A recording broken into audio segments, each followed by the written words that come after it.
Bonjour à toi et bienvenue dans Heureux Demain, le podcast qui est là pour t'aider à te créer une vie plus épanouie. On continue notre série sur le problème du choix avec la fatigue décisionnelle. Je suis Nathalie Mougel et je suis coach en changement de vie. Ma mission est de t'aider à faire face aux défis que la vie t'envoie, que tu les aies souhaités ou pas. Donc, la fatigue décisionnelle.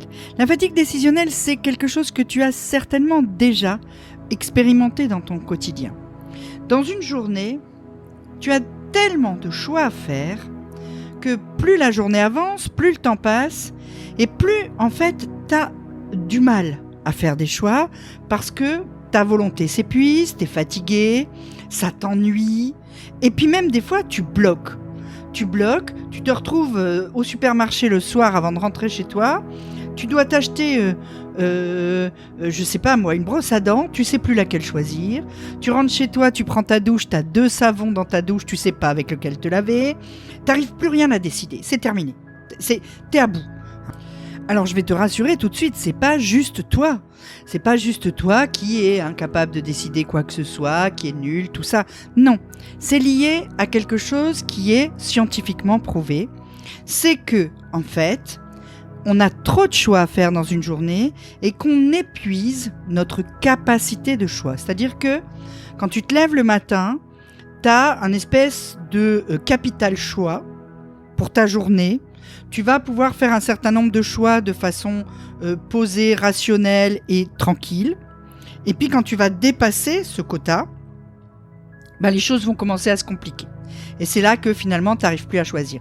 Or aujourd'hui, dans notre société moderne, des scientifiques ont calculé qu'on peut être amené à prendre jusqu'à 35 000 décisions. Faire 35 000 choix dans une journée. Alors évidemment, certains de ces 35 000 choix, parce que le chiffre va te paraître complètement affolant, mais la plupart même de ces choix sont des choix que tu ne fais pas consciemment. C'est des petits choix dérisoires qui passent inaperçus, mais qui sont là. Est-ce que je prends ma fourchette de la main gauche ou de la main droite ? Est-ce que je mets le pied gauche d'abord devant ou le pied droit ? Tout ça, tu t'en rends pas compte, mais c'est des choses que ton cerveau doit décider. Et finalement, tout ça vient peser sur ta capacité de choix et vient empiéter ensuite sur les possibilités que tu as de faire vraiment les choix importants. Parce que tu as épuisé cette énergie, tu as mis trop d'énergie dans des choix qui n'avaient pas beaucoup d'importance, et puis ensuite, cette énergie, elle te fait défaut au moment où tu en as vraiment besoin et où tu dois faire un vrai choix. Donc, il va falloir trouver une solution pour économiser cette énergie, pour essayer de limiter le nombre de choix que tu vas faire dans une journée pour te garder de la capacité, te garder des batteries pour les choix importants. Et donc, il n'y a qu'une seule chose à faire pour ça, c'est diminuer le nombre de choix que tu vas faire dans une journée.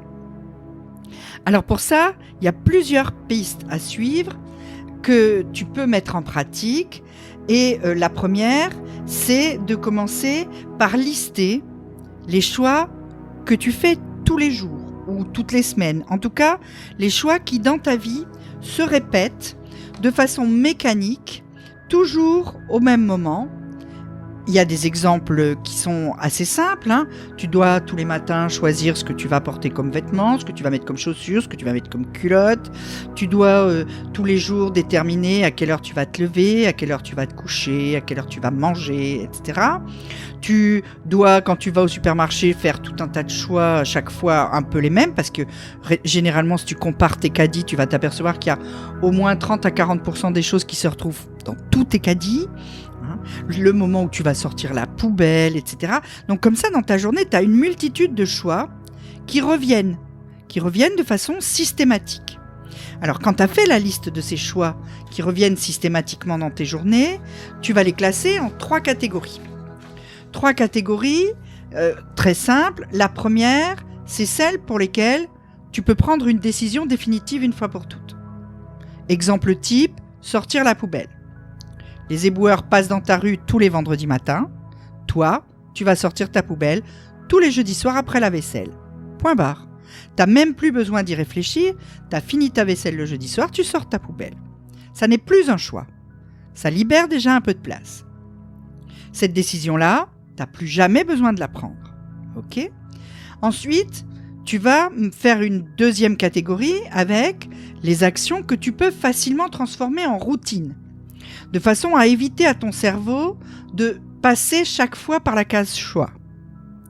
Alors, c'est le cas par exemple de toutes les petites actions que tu fais, soit le matin quand tu te lèves, soit le soir avant de te coucher, et que tu peux inclure dans une routine matinale ou une routine vespérale. Alors vont rentrer là-dedans le moment où tu prends ta douche, le brossage des dents, le maquillage, le démaquillage, l'habillement, les heures de lever, les heures de coucher, tout ça. Tu fixes ça une fois pour toutes. Tu dis par exemple, quand je me lève le matin, la première chose que je fais, c'est que je bois un verre d'eau, puis après je vais aux toilettes, puis après je prends ma douche, puis après je fais 10 minutes de méditation, et puis après je descends, je prends mon petit déjeuner, et puis ensuite, enfin voilà. Et donc du coup ton cerveau, idem, n'a plus besoin de réfléchir. Il sait que quand tu es remonté des toilettes, tu vas à la douche, que quand tu es sorti de la douche, tu te mets à ta méditation, et il n'a plus besoin d'y réfléchir, c'est un chemin qu'il connaît. C'est exactement pareil qu'avec le ski de fond. C'est un chemin où les traces sont faites et où il n'a qu'à suivre les traces. Donc il n'a plus besoin d'utiliser l'énergie nécessaire pour choisir. La dernière catégorie, ça va être les choses où tu peux réduire le nombre de choix en ayant une approche un petit peu de type minimaliste. Je vais te donner un exemple. Est-ce que tu as déjà vu comment sont habillés Mark Zuckerberg, Barack Obama ou Steve Jobs, comment il était habillé, etc. En fait, ils sont toujours habillés de la même façon. Pourquoi ? Ça leur permet de supprimer plein de petits choix. Le choix du t-shirt, le choix de la culotte, le choix du pantalon, le choix des chaussures, le choix des chaussettes, le choix... Tout ça. Hein ? Parce que, en fait, c'est des choix qui sont un peu inutiles. S'habiller, ça sert à quoi ? S'habiller, les vêtements, ça sert juste à être habillé. Parce qu'on ne peut pas sortir tout nu dans la rue. Après, il faut être à l'aise. Deuxième condition. Mais à part ça, t'as pas besoin forcément d'avoir le dernier t-shirt de marque à la mode. T'es pas obligé non plus d'avoir les dernières chaussures machin, le dernier pull Hugo Boss, etc. Hein. Alors, je suis pas en train de te dire que tu dois remplir tes armoires avec des pulls à col roulé noir et des jeans. Hein. C'est pas du tout ce que je te dis, mais on n'en est pas si loin. Hein. Tu dois choisir un nombre limité de modèles qui te vont bien, dans lesquels tu es à l'aise, et tu prends ces vêtements-là, point barre. Et toute la semaine, tu utilises ces vêtements, tu réduis considérablement le temps que tu vas passer devant ta penderie, de façon évidente. Hein, les hésitations, les fois où tu t'habilles, tu te redéshabilles, non ça va pas, tu te regardes dans la glace, t'en enlèves un bout, enfin voilà. Hein, donc ça c'est terminé. Tu économises du temps dans les boutiques, à pas savoir qu'est-ce que tu vas acheter, à essayer 35 trucs, etc. Alors moi je fonctionne comme ça par exemple. Je vais te donner comment moi je fonctionne. Dans mon armoire, il y a 7 robes d'hiver et 7 robes d'été. Il y a 7 gilets d'hiver, 7 gilets d'été. Et je tourne avec ça. Je trouve tout sur le même site internet, parce que je sais que sur ce site-là, je vais trouver des modèles qui me vont, des modèles dans lesquels je suis à l'aise, et quand je trouve un modèle qui me plaît vraiment, je le décline en 2 ou 3 couleurs. Et hop, les courses sont terminées. Pareil pour les chaussures. 4 paires en hiver, 4 paires en été. Un peu toujours le même style, parce que c'est ça que j'aime et parce que c'est ça qui me va. Et donc, je passe très peu de temps dans les boutiques. Je passe très peu de temps devant ma penderie. Et en plus, j'ai même choisi le moment où je fais le renouvellement. C'est-à-dire que chaque année, je renouvelle la moitié. Parce que les habits s'usent, forcément, du coup, tu les mets plus. Hein. Donc, ça s'use. Donc, chaque année, je renouvelle la moitié. Et je sais, par exemple, là, tu vois, j'enregistre, on est le 8 mai. Et en fait, le premier week-end de mai, c'est-à-dire le week-end dernier, j'ai acheté mes chaussures pour l'été, 2 paires. Puisque j'ai 4 paires et que je renouvelle la moitié. Et c'est terminé, j'y pense plus. Jusqu'au mois de octobre, vers la Toussaint, je vais acheter mes 2 paires de chaussures d'hiver. Et je fais pareil pour les habits. Ça me fait beaucoup moins de choix à faire dans ma journée, beaucoup moins de choix à faire le matin. Je n'hésite pas devant ma penderie.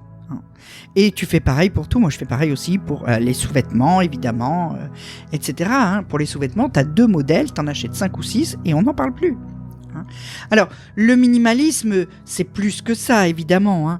Mais là, on est dans une approche un petit peu minimaliste.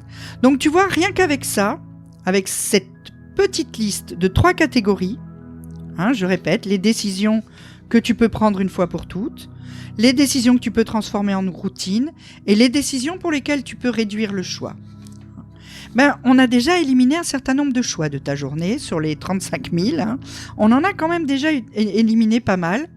Et je te donne rendez-vous dans le prochain épisode. On va aller encore plus loin dans cette réflexion et alléger encore tes petits choix de la journée.